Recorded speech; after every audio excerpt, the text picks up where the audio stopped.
महाराज जी कहाँ से आए हैं आप? मैं एमपी में रहने वाला हूँ। एमपी में करेरा है, वहाँ का मैं रहने वाला हूँ।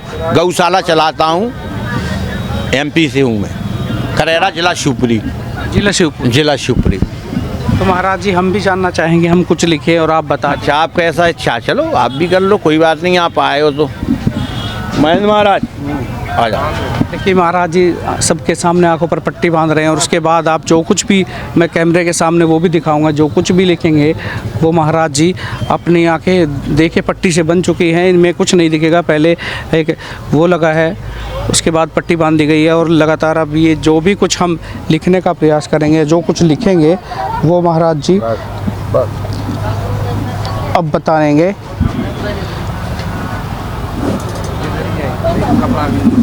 अब देखते हैं थोड़ा, ये देखिए प्लेन है, इस पे अभी कुछ नहीं लिखा है और जो कुछ हल्का फुल्का लिखा है उसको भी हटा देता हूँ मैं और मैं यहाँ पर लिखता हूँ।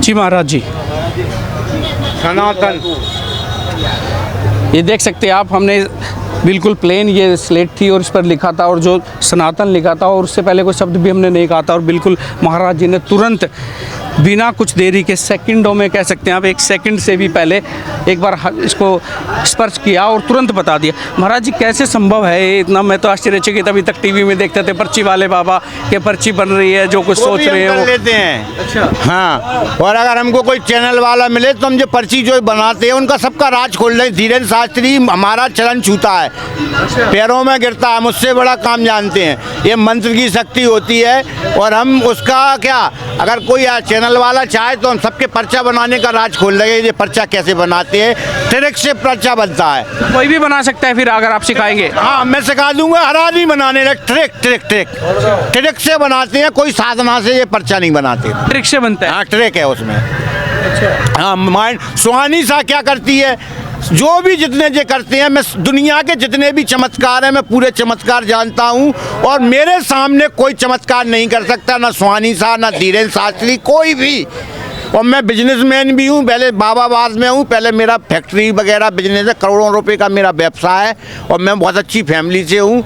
और इसके बावजूद जितनी भी इस दुनिया में लोग कहते हैं चमत्कार, जितने भी चमत्कार हैं मैंने अपनी इतनी सी उम्र में वो सब चमत्कारों को सीख रखा है। जितने भी चमत्कार हैं, जो आज चमत्कार चल रहा है पर्चा बनाने के, और मेरे सामने कोई पर्चा नहीं बना सकता। धीरेन्द्र शास्त्री हो, कोई भी हो, कभी नहीं बना पाएंगे मेरे सामने। वो ट्रिक से बनाते हैं, वो ट्रिक मेरे सामने चलेगी नहीं और मैं उनके सामने बना दूंगा, क्योंकि मैं मंत्र से बनाता हूँ, मैं ट्रिक से नहीं बनाता हूँ। अच्छा। हाँ, बहुत पाखंड चल रहा है सनातन धर्म में और अधिक क्या है, अब हम क्या थोड़ा दिल हमारा कोमल है, हम सोचते हैं कि तुम पाप करोगे तुम भोगोगे, पर क्या है बड़ा दुख होता है। हजारों आदमी सनातन धर्म की आस्था में बीमार लोग मर जाते हैं, इलाज नहीं करा पाते, भभूत ले जाते हैं, झूठ ले जाते हैं, दवा ना कराते हुए धर्म के नाम पर मर जाते। सनातन धर्म में आज की डेट में 70% लोग मानसिक रूप से बीमार हैं, अपने सनातन धर्म को पूर्ण रूप से नहीं समझ पाए और जो सनातन को पूर्ण रूप से नहीं समझ सकता वो मानसिक और सनातन धर्म का बीमार हो जाता है। जैसे भूत प्रेत जो चीज़ें होती हैं अपने ज्ञान के कारण होती है, अल्प ज्ञान के कारण। सनातन को जिसने पूरा नहीं समझा उसका जीवन ही खराब है, फिर कोई मतलब नहीं है। लेकिन महाराज जी जब ऐसी समस्याएं आती है परिवार में, जो आपने जिक्र किया भूत प्रेत की, तो जाहिर सी बात है जो भी पूजा पद्धति में सम्मिलित हो आप जैसे महाराज, लोग उन्हीं के पास जाते हैं कि महाराज जी कुछ उपचार करें। सभी चीज़ें हैं, भूत प्रेत जिन सब चीज़ें हैं, पर क्या है आप उसको पूर्ण रूप से नहीं समझ पा रहे सनातन को। अगर आप उस पर पूर्ण रूप से समझ लोगे भगवान को, तो फिर ये गंदी चीज़ें अपने आप ही नहीं आई, आपके पास कैसे आ जाएंगी? क्या है थोड़ा क्या है, जो हमारे बाबा लोग हैं पाखंडी हैं, वैसे कहना तो नहीं चाहिए, धूर्त लोग भी इस दुनिया में आज के टाइम में आपने देखा कई प्रकार के बाबा हैं, क्योंकि आज हिंदुस्तान इतना बड़ा देश है, मेरे में दिमाग है, मुझसे 100 कम दिमाग के और हैं। अगर मैं उनको ऐसे हिल के दिखा दूँ हिल्लू बाबा, तो वो सुबह से कह रहे हैं हिलने वाले बाबा, हिलने वाले, तो मेरे 100 भगत बन जाएंगे, वो चढ़ाने लगेंगे। तो इस अपने देश में धर्म की, सनातन की लोगों को कम जानकारी है। इसके विषय में आप क्या कहेंगे, लोगों को क्या करना चाहिए, कौन सा राह अपनाना चाहिए कि सच्चा ज्ञान प्राप्त हो, बहकावे में ना सच्चा आए? ज्ञान आप प्रेम कीजिए और अपने लिए ध्यान कीजिए, यही है। दुनिया से प्यार कीजिए और स्वयं के अंदर ध्यान कीजिए, अपने आप को समय दीजिए अकेला और कुछ चिंतन कीजिए मेरा जन्म क्यों हुआ। तुम्हारा जन्म बच्चे ही पैदा करने, शादी करने और पैसा ही कमाने हुआ है क्या? ऐसा मानते हो क्या आप?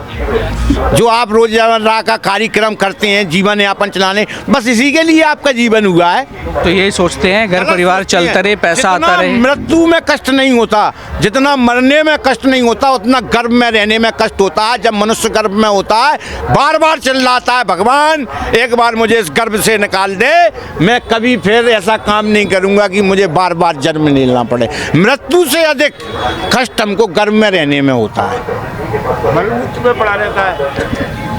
तो आदमी को पहले देखो ये दुनिया किसकी है? भगवान ने बनाई है, बच्चों बनाई है उस दुनिया को।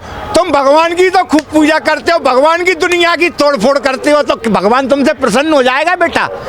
हैं, मैं कहूँ बेटी बहुत अच्छी है और इसके घर जाऊँ, इसका गार्डन तोड़े आऊँ, इसके बल्ब फोड़े आऊँ, और बच्ची बहुत बढ़िया है, मैं इसकी जय जयकार करता हूँ, तो ये मुझसे प्रसन्न होगी? नहीं होगी। तो हम भगवान ने जो दुनिया बनाई है, इसको भी भगवान ने बनाया है, हमको भी, आप सबको, और आप हमको कष्ट दो उसने जिसको बनाया है, उसकी फिर पूजा करो तो आपकी पूजा नहीं सुनेगा। आप अपने आप को अच्छा बनाओ, भगवान की पूजा करने की भी आपको जरूरत नहीं पड़ेगी। और सब झूठ है, चाहे खूब गंगा नहाओ, चाहे कछु करो, कोई फायदा नहीं। मन का मैल निकाल लो, सी सब काम चक्कें।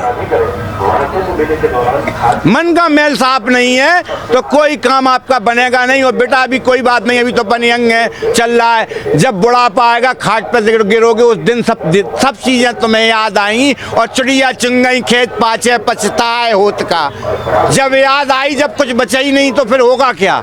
इसलिए अपने आप को अच्छा बनाने की चेष्टा करो, अपने गुणों को और कर्मों को सुधारने की कोशिश करो कि हमसे ऐसा ना हो कोई बुरा। ये सोचो ना कि हमारे परमात्मा की दुनिया है और हम भगवान को मानते हैं, तो उसकी दुनिया को डिस्टर्ब मत करो, उसकी दुनिया के साथ धोखा मत करो। और भगवान से कुछ छुपा नहीं सकते, मुझसे आप छुपा लोगे, पर भगवान से आपने अंदर जो भी आप किसी के प्रति भाव रखते हो, अच्छा बुरा, वो परमात्मा से नहीं छुपा सकते, दुनिया से छुपा सकते हो। और जब परमात्मा से नहीं छुपा सकते तो आप पे पाप दंड लगेगा। अब इतने भक्तों ने सुन ली, इसमें भैया कोई लक्कड़ डालवा दो, अगर किसी की इच्छा हो दान करना हो तो ये लक्कड़ जल जाएगा, तप जाएंगे, हो तो नहीं हो तो कोई बात नहीं, हमारे पास और पड़ा है, ले जाना। और बताओ जी महाराज जी, तो इसका मतलब आप कह रहे हैं कि सच्ची साधना हो तो कोई भी कुछ भी कर सकता है, मन लगाना पड़ेगा। पहले तो अपने आप को साफ बनाना पड़ेगा, एकदम दो चेहरे नहीं, एक चेहरा, अंदर कुछ बाहर कुछ। अंदर जो हो वही बाहर होना चाहिए, जो बाहर हो वही अंदर होना चाहिए, यही सबसे बड़ी साधना है ना। एक पूजा मत करो, मंदिर मत जाओ, कहीं मत जाओ, जैसे तुम अंदर हो वैसे ही बाहर रहो, दो रूप में मत आओ।